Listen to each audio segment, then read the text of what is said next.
Muy buenas tardes. Es un gusto poder compartir con ustedes la clase de la prueba penal respecto al tema de principios y normas jurídicas. Es un gusto poderles saludar. Primero tenemos que empezar diciendo que el derecho penal moderno es un derecho penal que ya no puede interpretarse de una forma textual o de una forma normativa. Y es que el derecho ha cambiado en su forma de interpretación y es así como surge de importancia para el derecho penal conocer los diferentes métodos de interpretación y también conocer las diferentes teorías que nos explican cómo debemos de ver el derecho.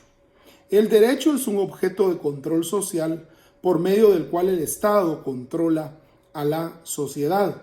Y es que el derecho se manifiesta a través de un sistema normativo.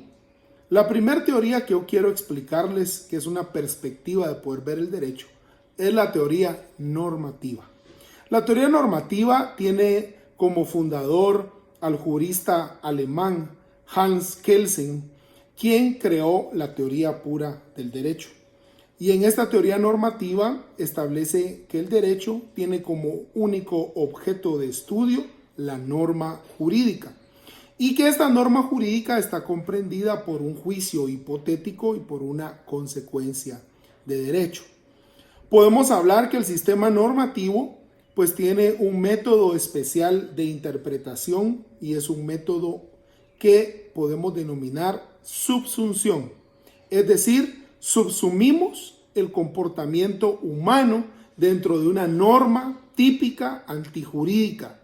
Por eso podemos decir nosotros que el Código Penal no contiene delitos, sino que contiene juicios hipotéticos de delitos y juicios hipotéticos de faltas.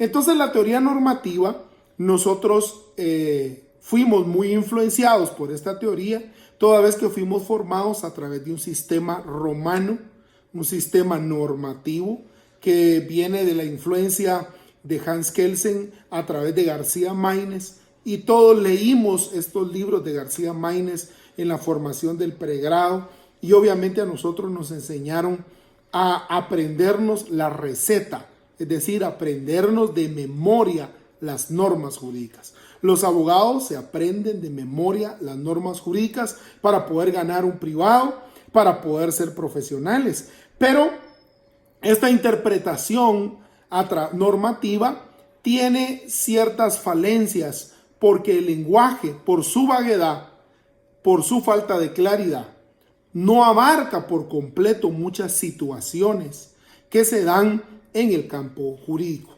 La teoría normativa tiene como fundamento el artículo 10 de la Ley del Organismo Judicial, en la cual nos explica cómo debemos de interpretar las normas jurídicas. Las normas jurídicas se interpretan conforme a su texto, conforme a su contexto, que es otra legislación, conforme al sentido propio de sus palabras, y si no lo entendemos, conforme al diccionario de la Real Academia Española. Es decir, tenemos una forma de interpretación en el sistema normativo. Este sistema normativo pues tiene algunas características muy especiales. Por ejemplo, cuando se confronta una norma con otra norma jurídica, esta antinomia se va a resolver de acuerdo a la jerarquía. Si son normas constitucionales, van a prevalecer sobre normas ordinarias, sobre normas reglamentarias, y también tenemos las normas individualizadas, que son las sentencias, es decir, la famosa pirámide de Hans Kelsen. También pudiera ser que esta antinomia se resuelva porque una norma es general y otra norma es especial, que tenga el caso concreto, específico. Por esa razón, el sistema normativo nos explica a nosotros que este método de la subsunción, anteriormente en el tiempo de Bacigalupo, en el tiempo de Jiménez Azúa, en el tiempo de Belling, de la teoría normativa, se hablaba de tipificar. Es decir, usted encuadra un comportamiento humano típico antijurídico dentro de una norma tipo penal. Esta norma tipo penal tuvo que haber salido del órgano creador de norma, de acuerdo al Estado constitucional de derecho, que en el caso de Guatemala es el Congreso de la República. Es decir, que para el sistema normativo una norma jurídica puede ser interpretada si ésta tiene la característica especial de ser norma jurídica. Ha salido del órgano encargado. Este órgano es el organismo legislativo en Guatemala. El sistema normativo tiene muchas críticas y tiene también muchos autores que comparten este sistema normativo, y definitivamente pues el lex dura lex es una forma de controlar a la sociedad. Por eso es que la ley del organismo judicial nos señala que nadie puede ignorar la ley. Es decir, la norma jurídica sirve para controlar las conductas intersubjetivas de los seres humanos. La teoría normativa simple y sencillamente es la lectura que nosotros tenemos de una norma jurídica, y esa interpretación no va a ir más allá del alcance que tenga el propio sentido de sus palabras. Es decir, no hay duda sobre el texto, y si hubiere, la ley del organismo judicial nos da la forma en que nosotros vamos a resolver en caso de duda. Pero obviamente en el sistema normativo, pues especialmente en el derecho penal, pues todo está normado a través del principio de legalidad. Y es así como esta es una de las perspectivas que tiene el derecho. El derecho penal específicamente es un derecho penal que tiene un sistema normativo. Tenemos un sistema penal que se subdivide en un sistema sustantivo penal, en un sistema adjetivo penal y un sistema ejecutivo o penitenciario penal. Y esos tres sistemas se unen, es un mismo sistema normativo a través de normas. Cuando hablamos de derecho penal sustantivo, estamos hablando de normas de derecho penal, del Código Penal o de cualquier ley penal especial. Cuando hablamos de derecho penal adjetivo, estamos hablando de normas de procedimiento, es decir, del Código Procesal Penal. Y algunos códigos especiales o leyes especiales, como por ejemplo la ley de extinción de dominio, que tiene su propio procedimiento incluido, que también es un híbrido, está en una ley, pero contiene parte sustantiva y parte adjetiva.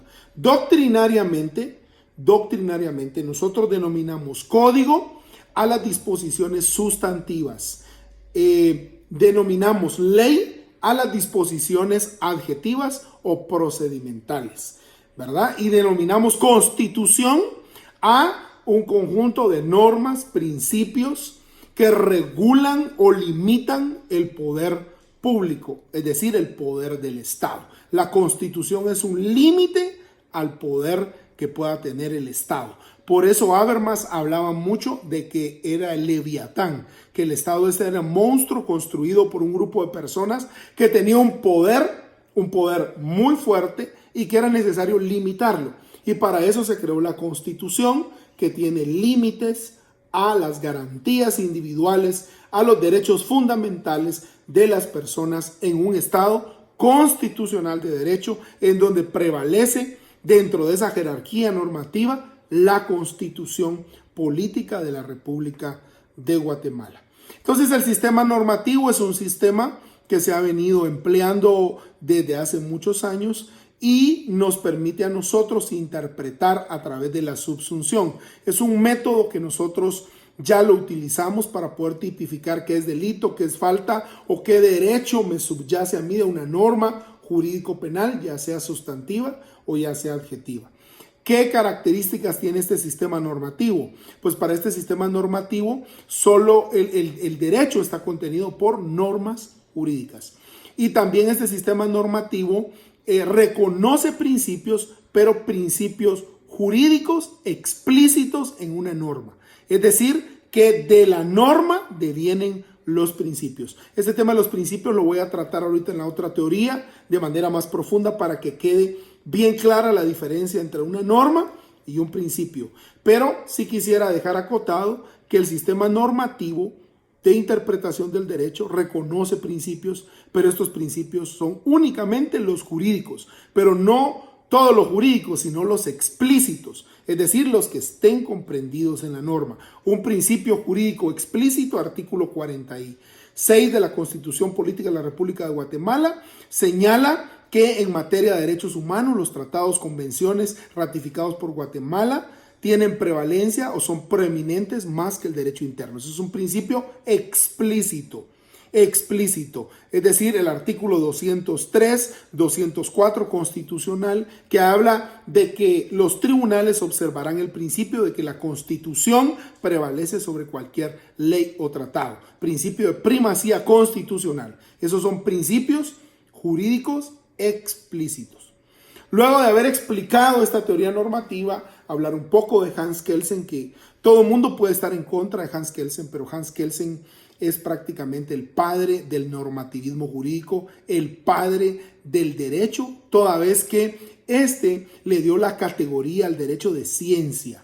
O sea, Hans Kelsen podemos estar en contra o a favor de él, pero el positivismo jurídico, que es una corriente filosófica para interpretar el derecho, es la corriente principal del derecho. De ahí pueden devenir otras, como vamos a estarlo viendo en el transcurso de las clases, pero esta es la principal y es prácticamente la que adquirió el sistema latino, que es el sistema romano y que es el sistema escrito del derecho, porque se fundamenta en la ley, en códigos sustantivos, adjetivos y en lo que establece la ley. Ese es el sistema normativo del derecho. Ahora, el sistema, digamos, la otra teoría, que es la teoría principalista, esta tiene una diferencia con la teoría normativa, toda vez que la teoría principalista sí reconoce que el derecho tiene normas, pero reconoce que también el derecho tiene principios. Y es que los principios en la teoría principalista son los que nos ayudan a interpretar, especialmente la Constitución política de la República de Guatemala, porque nuestra Constitución tiene normas jurídicas, pero también tiene principios. Entonces podemos hablar que hay principios constitucionales, principios en normas ordinarias, hay principios en el Código Civil, hay principios en el Código de Comercio, hay principios en un Código de Trabajo, hay principios en un Código Penal, y estos principios pues no pueden ser explicados de manera normativa, especialmente una clase de estos principios, porque los principios explícitos, como están descritos en la norma, la teoría normativa los puede explicar. Pero hay principios que son implícitos. Principios implícitos. ¿Qué significa implícitos? Que no tienen juicio hipotético. Por ejemplo, el artículo 44 constitucional habla de derechos inherentes de la persona humana. Y dice que son derechos inherentes aquellos que, aunque no figuren expresamente, se entienden también por reconocidos. No figuran expresamente. Es decir, ahí es donde los principios implícitos cobran relevancia en la teoría principalista del derecho. ¿Y cuáles son esos principios implícitos? Pues ahí podríamos hablar de dignidad humana, pues ahí podríamos hablar de preferencia sexual, pues ahí podríamos hablar de muchos derechos novedosos y nuevos que actualmente han sido reconocidos y que son inherentes a la persona humana. El derecho a recibir medicamentos del Estado, por ejemplo, el derecho a que no se nos corte el agua potable, aunque la debamos por cuestiones de salud, por ejemplo. Es decir, dentro de ese artículo 44 hay muchos principios implícitos, como el plazo razonable en el proceso penal. Son principios que no están contenidos de manera normativa, pero que el artículo 44 los incorpora.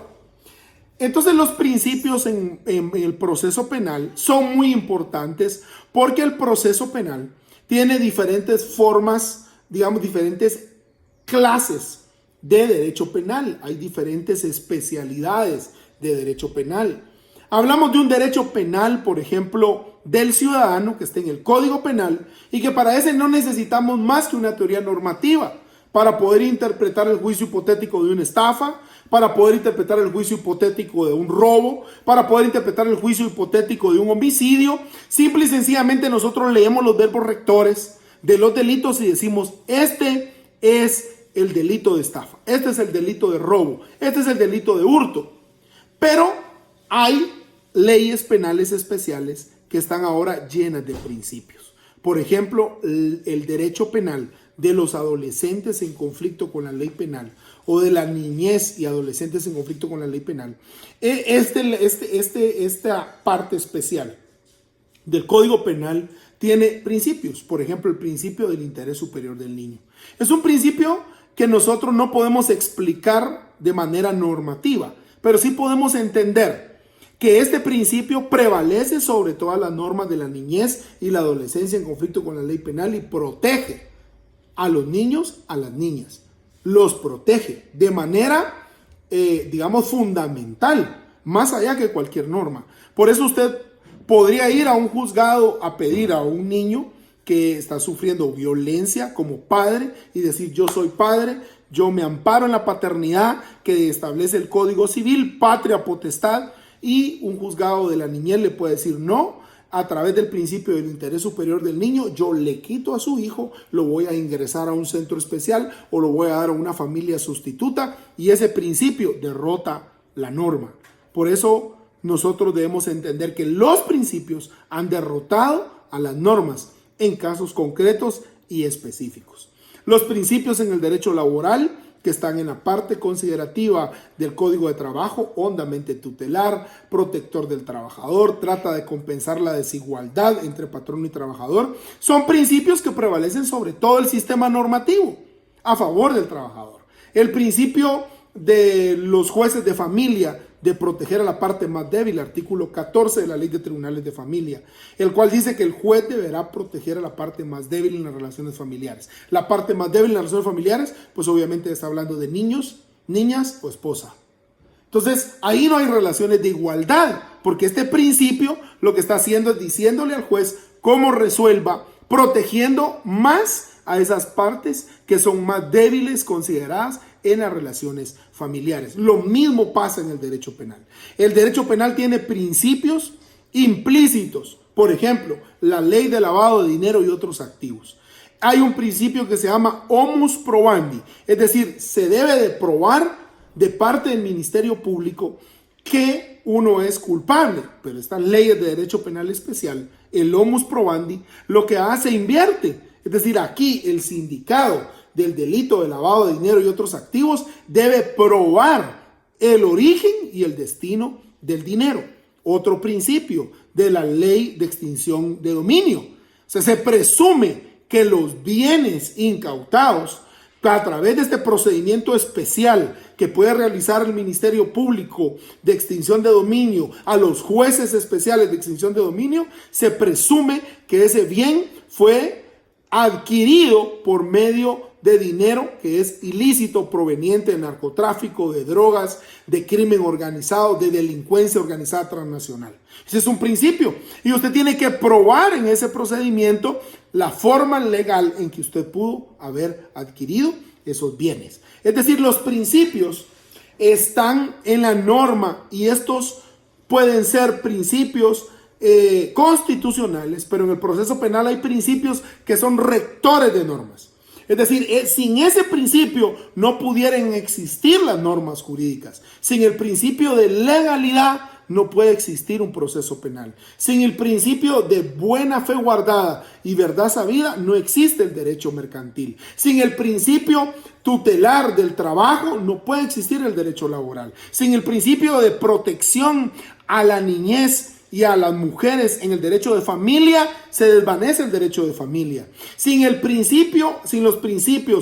principios son ordenadores del sistema normativo. Los principios le dan vida al sistema normativo. Los principios regulan el sistema normativo. Los principios orientan el sistema normativo. Por eso es que los principios no pueden interpretarse de manera normativa, sino que los principios se aplican de acuerdo a una teoría, que es la teoría del peso, es decir, la teoría del balance. Cuando hablamos nosotros que una norma se enfrentaba a una norma, hablábamos que estas en antinomia podrían quitarse siendo una constitucional, una general, una especial. Eso no sucede en los principios. Los principios, los dos prevalecen, porque no son normas, son principios. Solamente que usted va a aplicar un principio u otro principio. Pero este principio tiene la capacidad de afectar al otro principio de manera mínima de manera media o de manera grave. ¿Cómo es así? ¿Cómo afecta? ¿Cómo es esa intervención? De acuerdo a la razonabilidad, de acuerdo a la proporcionalidad, de acuerdo a la necesidad. Es decir, hay una triádica que son tres cosas que se hacen para pesar los principios: la necesidad, la racionalidad y la proporcionalidad. Entonces, cuando nosotros hablamos de que el principio del derecho de defensa o presunción de inocencia y el principio de libre emisión del pensamiento lo aplicamos al caso concreto, tenemos que ver qué principio invade al otro y cuál se aplica de manera mínima, de manera media o de manera grave. Por ejemplo, en los delitos sexuales, la libre emisión del pensamiento, con la secretividad que tiene los juicios de delitos sexuales por respeto a la indemnidad de las víctimas, invade totalmente el principio de protección a la víctima de delitos sexuales al principio de libre emisión del pensamiento. ¿Por qué lo invade de manera grave? Porque no se puede publicar, porque no se puede entrar al debate y poder transcribir la declaración de la gravedad en un delito sexual. De igual manera podríamos hablar nosotros del principio de presunción de inocencia y la libre emisión del pensamiento en casos diferentes a los delitos sexuales, ¿verdad? Entonces, en el caso de Guatemala, nosotros vemos que este principio de libre emisión del pensamiento invade totalmente inclusive la presunción de inocencia. ¿Por qué? Porque se publica muchas veces en los medios de comunicación situaciones del proceso que no deberían de publicarse porque ni aún se ha ligado a proceso a una persona. Pero eso es lo que sucede con los principios. Los principios se ponderan, se pesan. Las normas, en cambio, se interpretan a través de la subsunción. Yo ponía el ejemplo de el fumar cigarrillos y el de consumir alcohol. Hay dos principios constitucionales. Por un lado está el derecho a la salud y por el otro lado está el derecho a la libertad de empresa. Y el de la libertad de empresa supera al derecho a la salud en Guatemala. Y el derecho a la salud invade mínimamente al derecho a libertad de empresa. ¿Y cuál es la invasión mínima? Cuando se dice el consumo de este producto es dañino para la salud. La invasión que hace es mínima al otro principio y el otro principio prevalece sobre el otro. Ese es el juego de la ponderación. Y nosotros tenemos que aprender a interpretar en el derecho el sistema normativo y el sistema principalista, porque tenemos leyes penales especiales. Y estas leyes penales especiales tienen principios. La ley de femicidio y otras formas de violencia contra la mujer tiene principios. Y dentro de esos principios está no aplicar circunstancias atenuantes. Dentro de esos principios está que cualquier manifestación física, verbal, psicológica que pueda causar un daño psicológico a la víctima, pues estamos ante cualquier tipo de manifestación de violencia, ya sea física, psicológica, sexual o violencia económica. Entonces, para poder defender este tipo de casos que tienen principios tan importantes, necesitamos utilizar una técnica jurídica distinta, es decir, medios científicos de prueba o consultores técnicos que nos permitan a nosotros hacer una consideración distinta dentro del proceso o aportar un método científico de prueba diferente, un consultor técnico que pueda debatir términos propios de esa ley penal especial. Por eso es que la especialidad en el derecho penal conlleva a conocer principios y conlleva a aplicar principios y conlleva también a saber los límites que puede tener un derecho penal del enemigo sobre la dignidad, sobre la honorabilidad de la persona. Por eso en la ley de delincuencia organizada nosotros encontramos ciertos límites. Es una ley que contiene métodos especiales de investigación, pero hay principios. Y hay principios que si no se observan de derecho de defensa y debido proceso, como el del hallazgo inevitable que está en el artículo 63 de la ley de delincuencia organizada, que cuando una persona se le escucha de manera inevitable, ya que no estaba contenida en esa autorización judicial de la escucha, se debe poner de inmediato del conocimiento del juez para que este juez autorice seguirle escuchando. Y si no se hace, pues todo lo que demás que se pueda escuchar no puede producir plena prueba en juicio y es una prueba nula o una prueba ilegal. Entonces hay principios específicos de cada una de las leyes penales. Por esto este tema de aplicación de normas, interpretación de principios para el derecho penal moderno es muy importante, y a través de este pequeño video, a través de este resumen, yo trato de explicarle a usted muchas situaciones que usted debe comprender y entender para que podamos partir de manera correcta hacia una interpretación del derecho penal del siglo XXI. No podemos interpretar el derecho penal del siglo XXI a través de una teoría normativa, sino que tenemos que hacerlo de manera integral, conocer la teoría normativa, pero también conocer la teoría principalista. Hoy estamos ante un derecho penal internacional donde somos ciudadanos del mundo, donde hemos ratificado un convenio que es el Estatuto de Roma, convenio de la Haya, hemos creado tribunales especiales, hemos creado fiscalías internacionales, y todo esto conlleva una interpretación diferente, porque ahora ya no hay un derecho penal solo nacional, sino tenemos un derecho penal supranacional, un derecho penal internacional. Y al haber ratificado estos convenios, nosotros aplicamos principios de estas leyes penales especiales. Entonces no podemos interpretar de manera normativa, por ejemplo, la conspiración en el Código Penal, en el derecho penal del ciudadano, cuando hablamos de estafa o de robo, que es ponerse de acuerdo uno con otro. Y obviamente es un agravante y se tiene que materializar primero el delito. Hablar de conspiración en la ley de delincuencia organizada, que si usted lee el artículo 3 de la ley de delincuencia organizada, el artículo 4, puede entender que la conspiración únicamente es ponerse de acuerdo, concertarse para cometer un delito.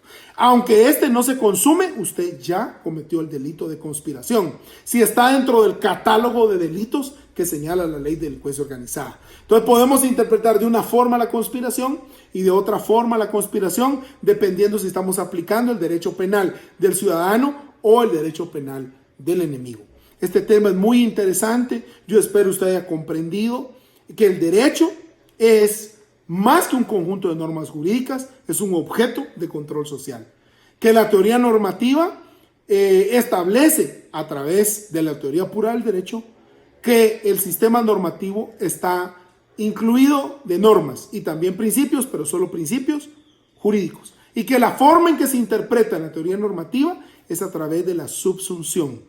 Y por otro lado, que usted también comprenda que el derecho puede verse a través de la teoría principalista. Y esta teoría principalista es que el derecho está contenido de normas jurídicas, pero también principios. Pero no solo principios explícitos, sino también principios implícitos. Que los principios no son norma.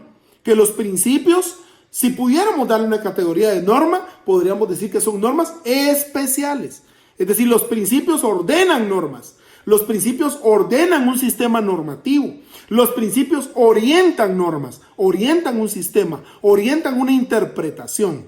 Y los principios tenemos que interpretarlos cuando estos se contraponen entre sí a través de una teoría ponderativa, que es la teoría del peso. Es decir, ¿cuál principio pesa más? Y ese es el que vamos a aplicar en el caso concreto. El derecho penal moderno está lleno de principios y está lleno de normas jurídicas. Y para poder entenderlo y para poder desarrollar una estrategia de litigio eficaz y eficiente, usted debe de aprender estas dos teorías, la teoría normativa y la teoría principalista. Y sobre todo comprender su campo de aplicación y entender también que un profesional del siglo XXI necesita conocer de estas dos teorías para poder especializarse en alguna área del derecho que a nosotros nos corresponde ver hoy en día. Hoy hay muchas especialidades del derecho penal y estas están contenidas de principios y normas. Por eso es que un abogado normativista no puede entender por qué en el derecho penal del enemigo a un reo se le trata de una forma distinta. Es decir, se le pone esposas en las pies y en las manos, se le pone un overol anaranjado, no tiene derecho de defensa material, se le procesa en una carceleta y está atrás de usted. ¿Por qué? Porque hay un principio de bien común que hizo crear una norma donde esta norma responde de manera agresiva al delincuente, que es parte de los delitos del derecho penal del enemigo. Contenido digamos, a esta persona se le considera enemigo de la sociedad. Son principios, son circunstancias, son situaciones que han pasado a través del tiempo en el derecho penal, que no ha habido otra forma de hacerle frente a la criminalidad organizada más que crear este tipo de normas, porque el Estado puede perder su control de seguridad a través de estos crímenes del derecho penal organizado transnacional o del crimen organizado transnacional. Por esa razón es que es importante que nosotros aclaremos sin lugar a dudas estas dos teorías, normativa y principalista, sus métodos, la subsunción y la ponderación, y su aplicación en el derecho penal moderno, para de aquí empezar a interpretar nosotros el derecho penal desde otra perspectiva distinta, porque el derecho cambia vertiginosamente y nosotros también debemos de cambiar, porque si no estudiamos las nuevas corrientes filosóficas y metodológicas del derecho penal, nos vamos a quedar hace muchos años. Y hoy el derecho penal en Guatemala es un derecho penal de constante cambio, aplicando tratados, convenios internacionales, incluyendo legislación internacional que entra a nuestro derecho interno para ser interpretada de otra forma y de otra perspectiva. Un gusto saludarles.